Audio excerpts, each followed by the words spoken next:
Now when all the Amorite kings west of the Jordan and all the Canaanite kings along the coast heard how the Lord had dried up the waters of the Jordan before the Israelites until they had crossed over, their hearts melted and their spirits failed for fear of the Israelites.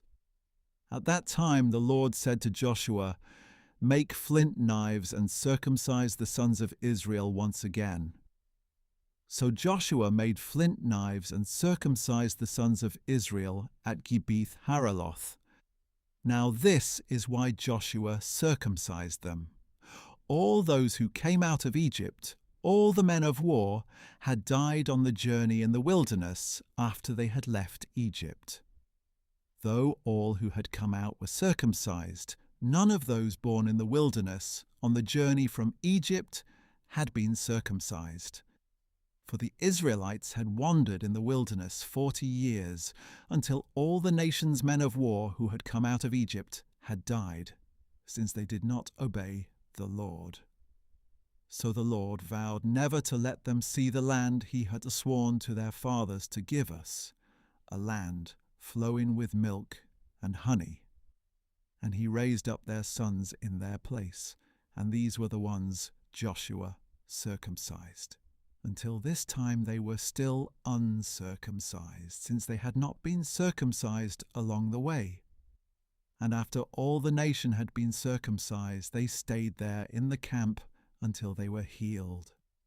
Then the Lord said to Joshua, "Today I have rolled away the reproach of Egypt from you." So that place has been called Gilgal to this day. On the evening of the 14th day of the month, while the Israelites were camped at Gilgal on the plains of Jericho, they kept the Passover.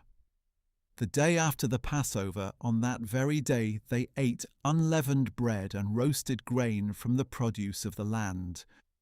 And the day after they had eaten from the produce of the land, the manna ceased. There was no more manna for the Israelites, so that year they began to eat the crops of the land of Canaan.